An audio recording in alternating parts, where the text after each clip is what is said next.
एवं आवेश, प्रेरित विद्युत धारा एवं आवेश। नेक्स्ट टॉपिक का नाम लिख दो। विद्युत चुंबकीय प्रेरण की घटना में आपने को पता है ना, हम जानते हैं प्रेरित विद्युत वाहक बल क्या होता है। हम जानते हैं प्रेरित विद्युत वाहक बल, और ये E बराबर होता है माइनस का, यदि कुंडली में फेरों की संख्या कितनी हो, N, तो N D phi B upon dt। समझ में आया? यदि कुंडली का प्रतिरोध R हो,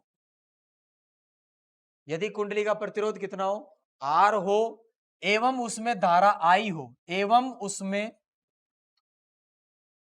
प्रेरित धारा, एवं उसमें प्रेरित धारा कितनी हो, I हो, तो I का मान लिख सकते हैं। देखो ओम का नियम बताना जरा, V बराबर IR। अब यहां विद्युत वाहक बल V नहीं है, E है, तो बोलो ये V की जगह क्या रख दूंगा मैं, E। समझ में आया? ये तो यहां मैं रख दूंगा E और I बराबर आ जाएगा, तो मैं यहां लिखूंगा I बराबर आ जाएगा E। कुछ समझ में आया? और इसमें करना कुछ नहीं, अब दो लाइनें लिखेंगे और मैं E की वैल्यू पुट कर दूंगा। फटाफट देखो I बराबर E क्या आया था, minus N D phi B upon D T, और N को किससे डिवाइड कर दूंगा, करंट का फॉर्मूला। ठीक है, करंट के बाद सीधा आवेश निकालेंगे। क्लियर है? माना कुंडली में, किसमें, माना कुंडली में, माना कुंडली में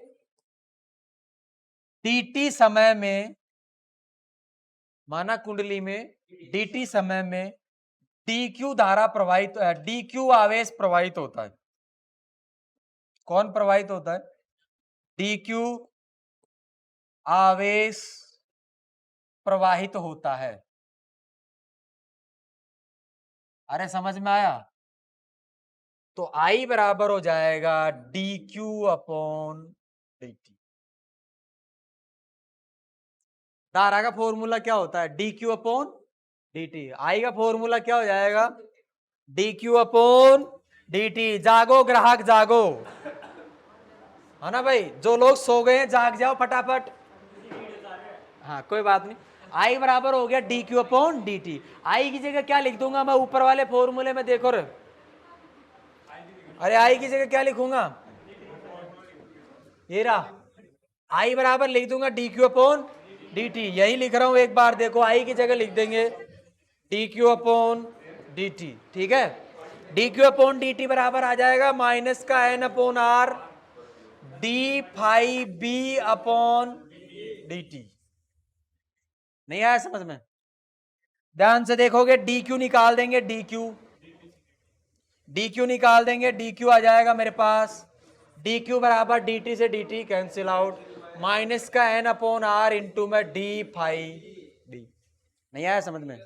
अब मेरे को जीरो से लेकर के q आवेश उत्पन्न करना है, संपूर्ण आवेश, तो समाकलन कर दूंगा। समझ में आया?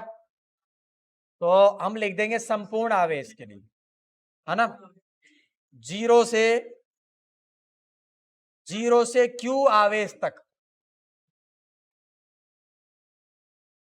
हाँ जीरो से q आवेश तक। अरे मेरे को कहा कितना आवेश उत्पन्न करना है, q, तो मैं कर दूंगा, देखो समाकलन ऑफ जीरो से लेकर के कहां तक, q तक, यह आ जाएगा dq, और इसमें देखो n से लेकर के r तक समाकलन, फाई की लिमिट है, phi b1 phi b2 D phi B.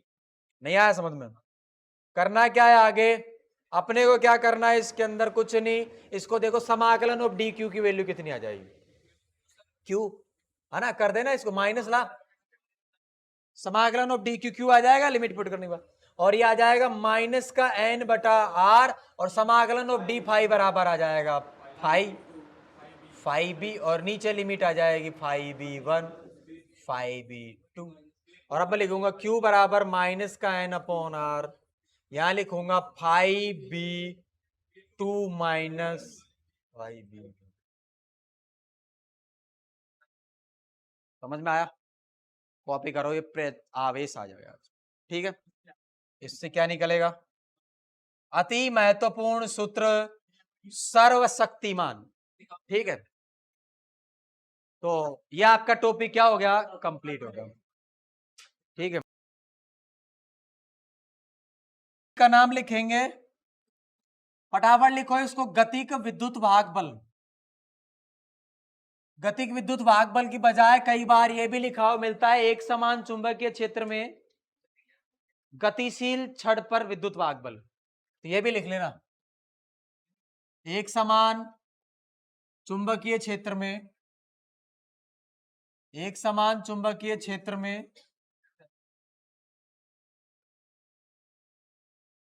गतिशील छड़ में विद्युत भाग बल।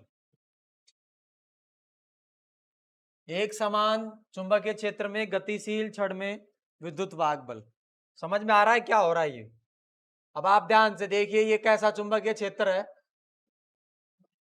एक समान चुंबकीय क्षेत्र, बोर्ड के परपेंडिकुलर अंदर की ओर। और मैंने क्या किया, ध्यान से देखो, मैंने ये क्या किया कि इसके ऊपर एक ऐसे, देखो मैंने ये यू आकार, सी मान लो इसको, चलो सी आकार के मैंने ये क्या लिया है, एक मेटल की एक लूप लिया है। अरे को समझ में आ रहा है? ये सी आकार का लूप लिया है, इसके ऊपर ये एक छड़ है,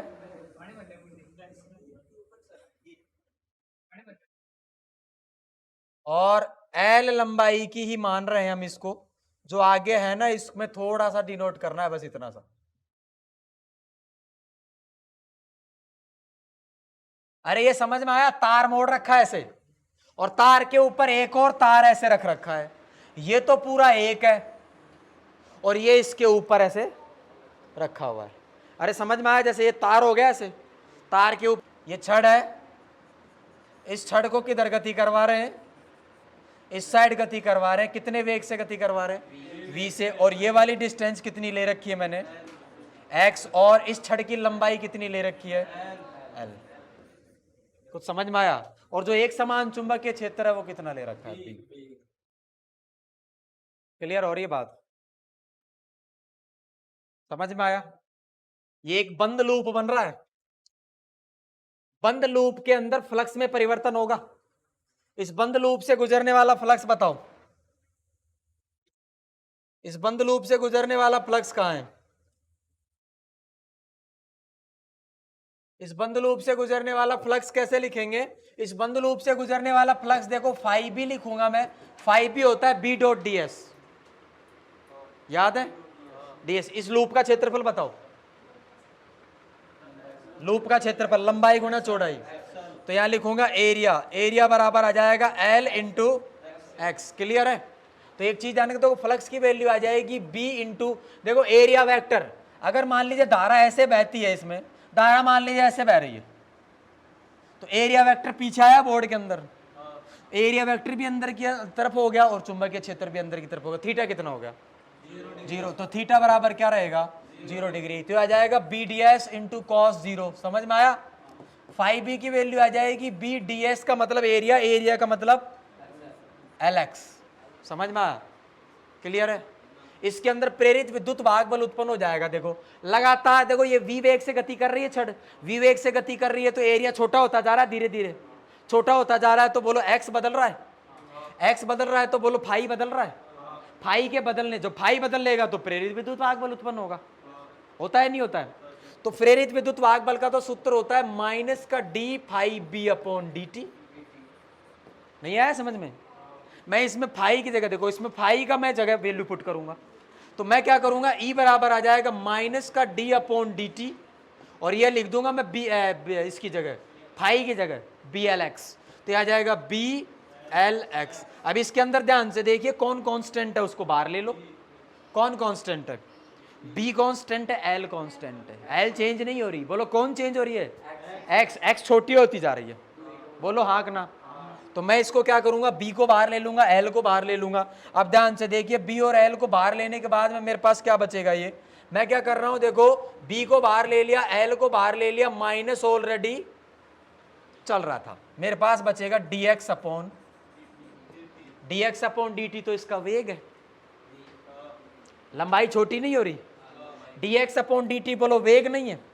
तो ध्यान रखना, वेग बराबर आएगा माइनस का dx अपॉन, सर माइनस कैसे लगा दिया, समय के साथ x छोटा होता जा रहा है, छोटा हो रहा है, छोटा हो रहा है तो कम हो रहा है, कम होने का मतलब माइनस, तो वेग की वैल्यू आएगी dx अपॉन dt। ये समझ में आया? अरे नहीं यही बात समझ में? अरे लंबाई, लूप के द्वारा तय की गई लंबाई कम होती जा रही है ना, v x डिस्टेंस पे था, तो x के जो x डिस्टेंस है तो x का समय के साथ क्या कर दोगे अवकलन, वो इसका वेग आ जाएगा। तो अब आप देखो वेग को पुट करो, मैं ओवरऑल वैल्यू जो आ जाएगी वो कुछ ये आ जाएगी। अपने को इसमें क्या पुट करना है, अपने को पुट करना है, देखो E बराबर आ जाएगा, माइनस और माइनस क्या हो जाएंगे, कैंसिल, BVL गतिक विद्युत वाहक बल। ये भी कंप्लीट हो जाएगा, फटाफट करो, ये टॉपिक आपका क्या हो गया, कंप्लीट हो गया। ठीक है, ये टॉपिक आपका कंप्लीट हो गया। फटाफट इस डायग्राम को बनाएंगे सबसे पहले।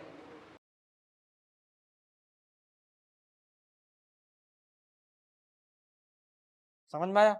और फ्लक्स बढ़ता जा रहा है तो फ्लक्स को क्या करना है, कम करना। अब फ्लक्स को कम करने के लिए इन ये जो साउथ से आ रही है ना रेखाएं, इनको रोकना है। अरे ज्यादा आ रही है, रोकना है, तो रोकेगा कौन, जब साउथ के सामने कौन होगा, साउथ। समझ में आया? तो ये साउथ बनेगा, और अगर ये साउथ बनेगा तो ध्यान से देखो, साउथ का मतलब ऐसा होगा, तो ये धारा ऐसे होगी, है ना, तो अब धारा की दिशा हो जाएगी ZYX की तरफ। समझ में आ रहा है कुछ? ये कंडीशन हो गई है ना। ये प्रश्न है, प्रश्न मैं अभी करवा दूंगा, आपको समझ में आ जाएगा। समझ में आ गया रे? अब सेम टू सेम काम करना होता है आपको, किसके लिए, अरे ये तो चढ़ा दे, एक तो अंधेरा हो रहा, चलने दे।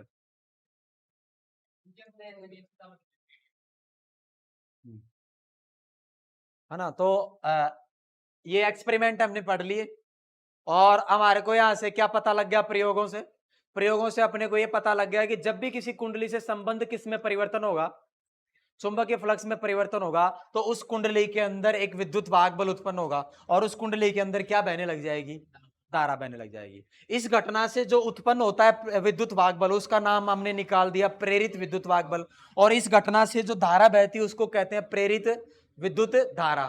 समझ में आया कुछ? नहीं यही बात समझ में? और एक चीज बड़ी इंपॉर्टेंट है कि फ्लक्स में परिवर्तन होगा तो ही विद्युत वाहक बल उत्पन्न होगा, अगर चुंबक स्थिर है तो भी विद्युत वाहक बल उत्पन्न नहीं होगा, और अगर देखो लेफ्ट में गति करेगा तो भी विद्युत वाहक बल उत्पन्न होगा, राइट में गति करेगा तो भी विद्युत वाहक बल उत्पन्न होगा। चुंबक क्या करना चाहिए, गति करना चाहिए, क्योंकि गति करने से ही फ्लक्स में परिवर्तन हो पाएगा। समझ में आया?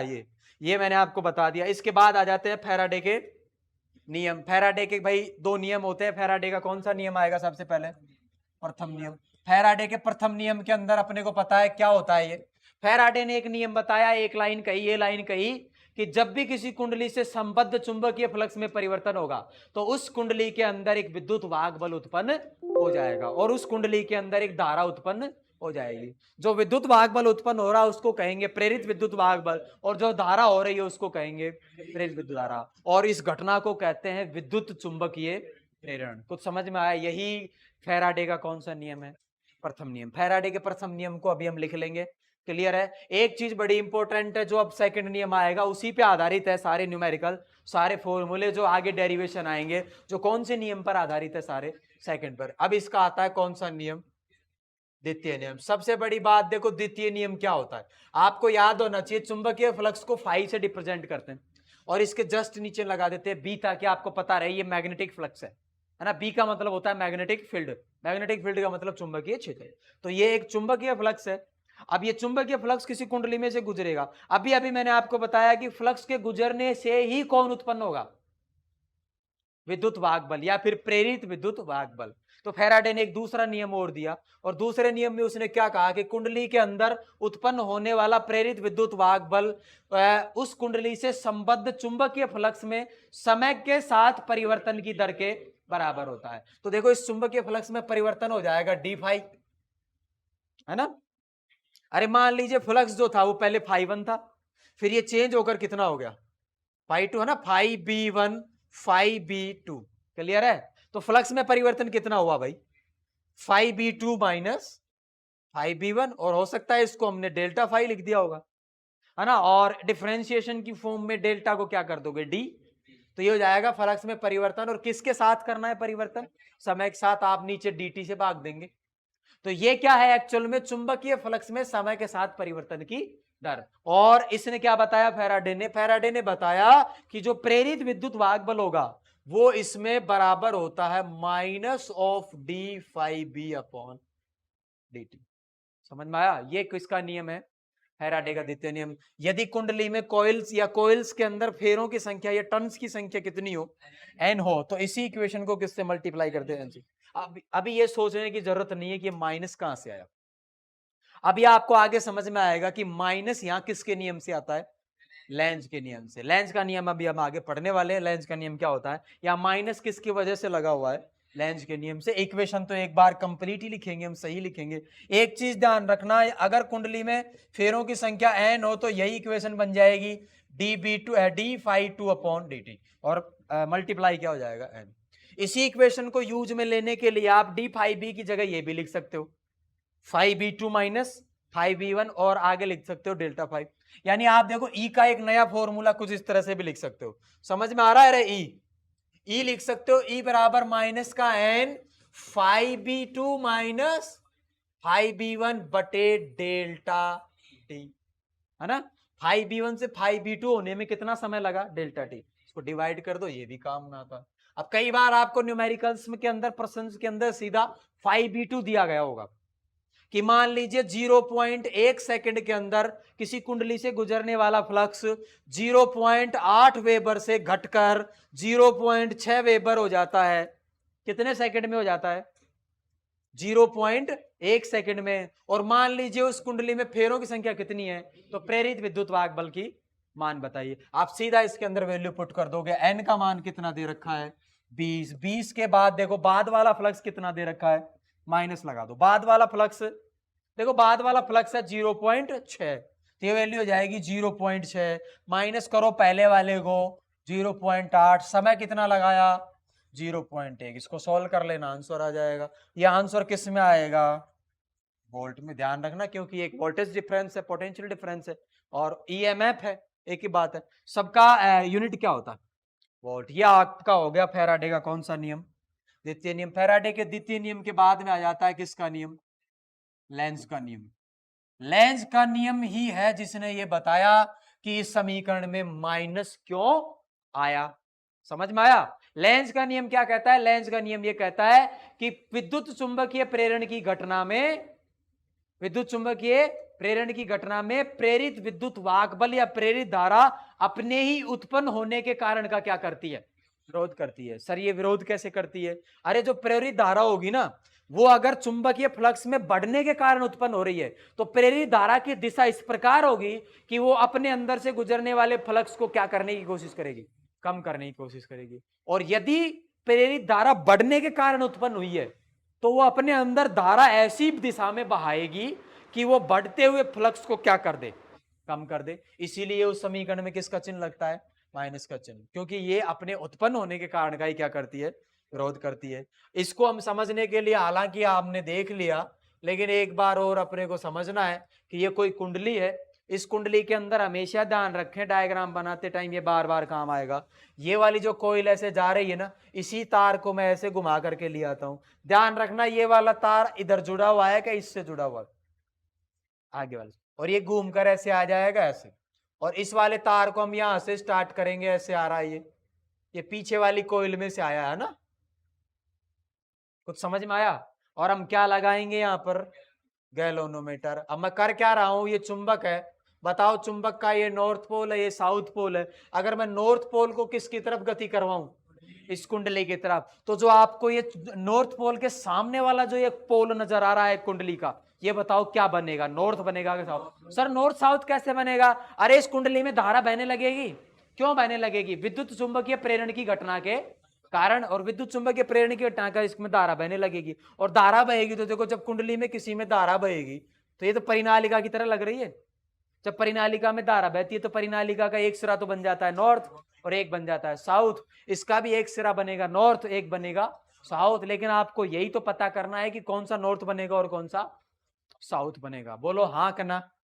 अब आपको लेंस का नियम ध्यान रखना है ऐसे प्रश्नों को करने के लिए। एक्सरसाइज में पीछे प्रश्न दे रखे हैं वो सेम टू सेम जैसे मैं कर रहा हूं ऐसे ही करने हैं आपको। ये कुंडली की अक्ष हो गई, इस कुंडली की अक्ष की तरफ किसको ले जा रहे हो आप? चुंबक के कौन से पोल को ले जा रहे हो? नॉर्थ पोल को। सबसे बड़ा प्रश्न ये है कि बताओ जब ये चुंबक इस कुंडली के पास जा रहा होगा तो इस कुंडली से गुजरने वाला फ्लक्स बढ़ेगा कि घटेगा? बढ़ेगा, क्योंकि पास में आ रहा है। समझ में आया? अब फ्लक्स बढ़ने के कारण इसमें क्या उत्पन्न होगा? धारा। तो कुंडली का फर्ज बनता है कि फ्लक्स बढ़ रहा है तो क्या करे? कम करे। और तो कुंडली फ्लक्स को कम कैसे करेगी? आने वाली बल रेखाओं का धक्का मारेगी कि मेरे अंदर एंटर मत करो। और सामने से बल रेखाएं आ रही हैं वो तो नॉर्थ पोल से आ रही हैं। समझ में आया?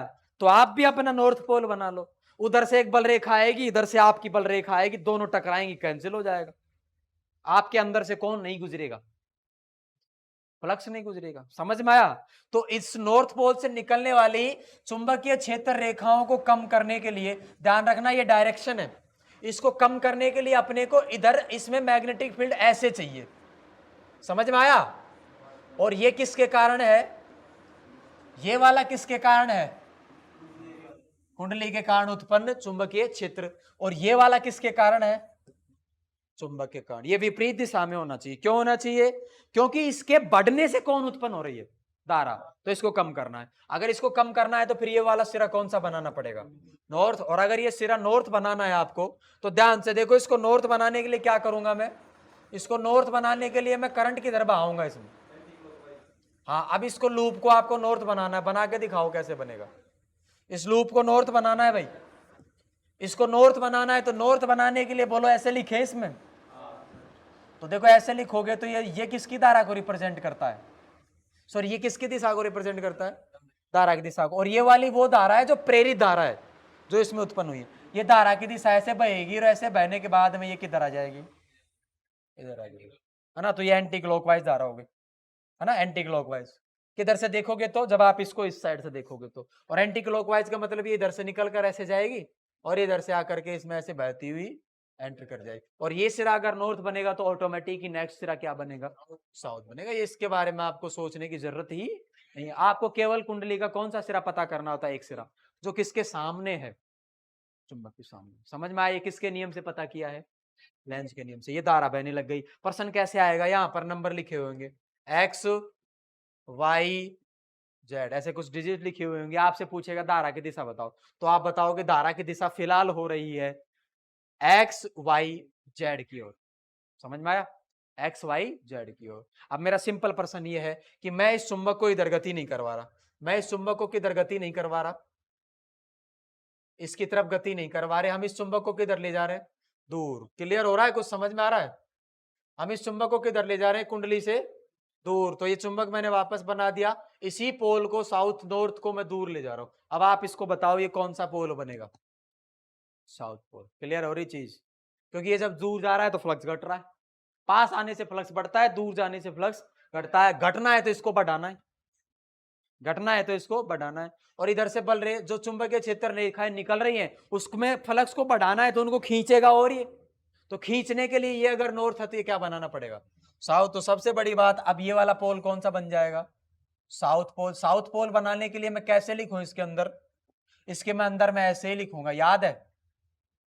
साउथ ऐसे लिखेंगे। तो ये डायरेक्शन देखो यहां ऊपर की तरफ नजर आ रही है, ऊपर की तरफ नजर आ रही है, तो करंट तो ऐसे जा रहा है। तो ये अब ये करंट की डायरेक्शन ऐसे हो जाएगी। और ऐसे का मतलब किधर से किधर? जेड वाई एक्स की तरफ। समझ में आया? ये करंट की डायरेक्शंस बतानी होंगी आपको। क्लियर है? ये चीज समझ में आ गई? लेंस का नियम है, इसमें एक आधी डायग्राम बनाएंगे अपन। अब मेरा प्रश्न आपसे ये है, देखो ये कोई कुंडली है ऐसे, और ये कुंडली का अक्ष हो गया, और ये नॉर्थ हो गया, ये साउथ हो गया, ये चुंबक ऐसे जा रहा है ना? और डायग्राम को थोड़ा ध्यान से देखेंगे। डायग्राम में क्या है, आपको एक्सिस से पता लगेगा कि ये रखी हुई किधर है ना, ये यहीं से पता लगेगा आपको। ये वाली लाइन नहीं बनाई है मैंने, समझ में आया? अब बताओ इसमें धारा किधर बहेगी? ये चीज पता है क्या है? X axis, Y axis, Z axis, और ये कौन है? कुंडली। समझ में आया? अब कुंडली का अक्ष कौन है? जेड। ये कुंडली हो गई वृत्ताकार, इस कुंडली के बीचों बीच जो लाइन गुजरेगी वही तो अक्ष कहलाएगी। तो भाई ये जेड अक्ष तो किधर है? बोर्ड के तल के लंबवत बाहर की ओर, तो ये भी ऐसे लग रहा है बाहर की ओर है। और ये कुंडली देखो, ये कुंडली रखी हुई है ऐसे, ये कुंडली यहां रखी हुई है, तो ये कुंडली किस में रखी हुई है ना? ये कुंडली एक्चुअल में ऐसे रखी हुई है ना? ये कुंडली रखी हुई है एक्स वाई तल में, एक्स वाई तल में। अब एक्स वाई तल में ये कुंडली रखी हुई है, आप इसको खड़े होकर सामने से देख रहे हैं और ये चुंबक इसके पास में जा रहा है। अब आप ध्यान से बताइए इस कुंडली के अंदर धारा की दिशा क्या होगी? बस यही पता करना है मेरे को, है ना? कुंडली को मैं वापस बना देता हूं, ये वाली कुंडली है, लेकिन इसको इसको ऐसा बनाएंगे थोड़ा, देखो चौड़ा नहीं बनाएंगे, ये ध्यान रखना। लेकिन ये किधर से गुजर रहा है? ये किसके अक्ष के अंदर से गुजर रहा है? भाई, और ये कौन से तल में रखी हुई है? एक्स वाई तल। अब आप इसको देख रहे हो आप, और ये चुंबक जा रहा है इधर, इसमें धारा की दिशा बताओ। दिशा का मतलब आपको कोई नंबर तो दे नहीं रखा, वो आपसे यही पूछेगा कि आप सामने से देख रहे हो इसको, तो एंटी क्लॉकवाइज धारा बहेगी कि क्लॉकवाइज? बताओ, एंटी क्लॉकवाइज या क्लॉकवाइज? ये नॉर्थ पोल सामने जा रहा है, तो जो आपको सामने से दिख रहा है वो क्या बनाओगे आप? नॉर्थ बनाओगे। तो नॉर्थ बनाओगे तो नॉर्थ का मतलब तो ऐसे बनाओगे, ऐसे का मतलब ये ऐसे और ये ऐसे, और इसको कहते हैं एंटी क्लॉकवाइज। ये डायरेक्शन ऐसे आएगी, करंट की डायरेक्शन इधर ऐसे। समझ में आया? इस तरह से बनाना है। और अगर यही पो अब किधर जा रहा हो पीछे की ओर, तो इसको क्या बना दोगे आप? ठीक है, ये आपका कौन सा नियम कंप्लीट हो गया? लेंज का नियम। लेंज के नियम को ऊर्जा संरक्षण का, है ना, लेंज का नियम जो है वो ऊर्जा संरक्षण के सिद्धांत पर आधारित है। ये बड़ा इंपॉर्टेंट प्रश्न है, बार बार आ जाता है एग्जाम में। एक लाइन लिखी हुई मिलेगी कि समझाइए लेंज का नियम किसके सिद्धांत पर आधारित है?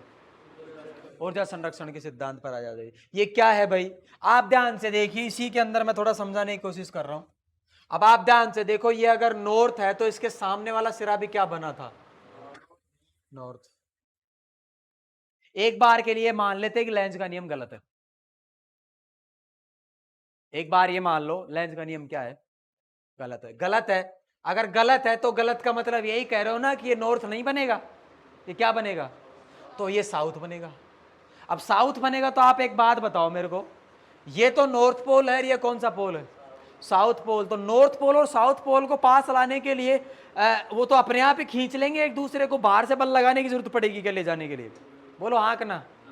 इस चुंबक को इसके पास ले जाने की जरूरत नहीं पड़ेगी, ये कुंडली खुद किसको खींच लेगी? चुंबक को खींच लेगी। समझ में आया? तो फिर तो अपने आप ही चुंबक के अपने आप ही क्या बहने लग जाएगी, इसमें धारा बहने लग जाएगी। फिर देखो क्या बना दिया आपने, आपने एक ऐसी युक्ति बना दी, आपने एक ऐसा जनरेटर बना दिया कि जो दूर रखे हुए चुंबक को अपनी ओर खींच लेता है और अपने आप खींचकर बल्ब जला देता है। ना पेट्रोल की जरूरत है, ना डीजल की जरूरत है, ना कोयले की जरूरत है। दुनिया में ऐसी कोई मशीन नहीं होती, है ना? आप कुछ नहीं कर रहे हो, आप कुछ नहीं कर रहे हो। एक कुंडली रखी हुई थी, ऐसे तार बनाया, एक कॉपर का ऐसे फेरा बनाया और एक चुंबक चुपचाप लाकर पास में रख दिया और अपने आप बल्ब जल रहा है ना? आपको ढूंढेंगे लोग ये वैज्ञानिक कौन है जिसने बल्ब जलाया है।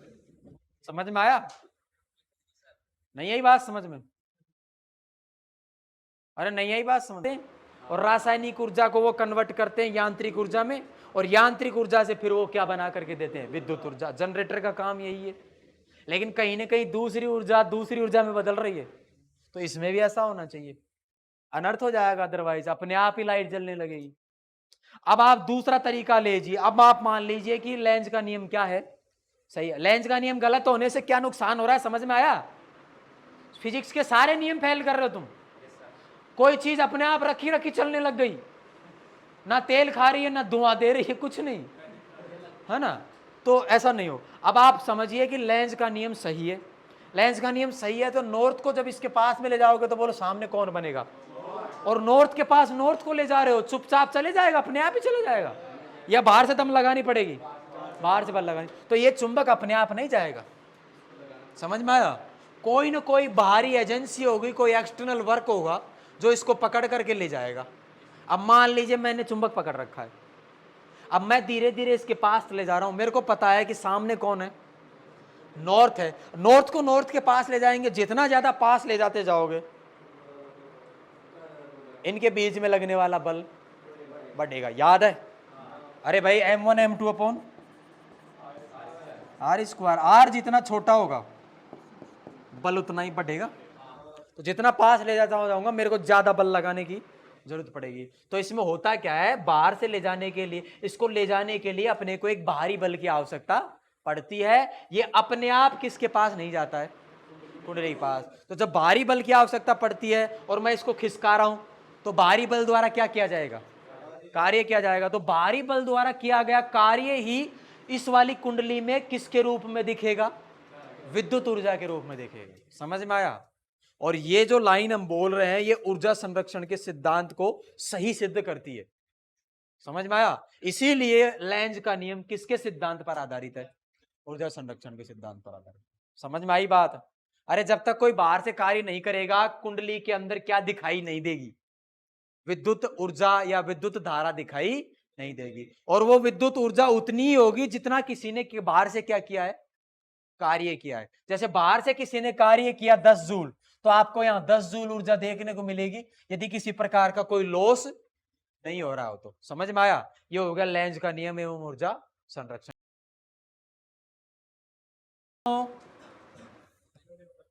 ये डायग्राम लेंज के नियम में बनाने, ये एन है, ये कौन है, एस है। ये चुंबक किधर जा रहा है, कुंडली की अक्ष के कारण। बताओ ये कौन सा पोल बनेगा, नॉर्थ पोल। नॉर्थ पोल बनेगा तो इसमें धारा कैसे बहेगी, ऐसे और इसमें।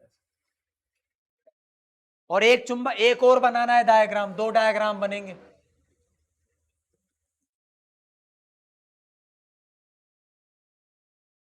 इसमें ये नॉर्थ पोल कहां जा रहा है,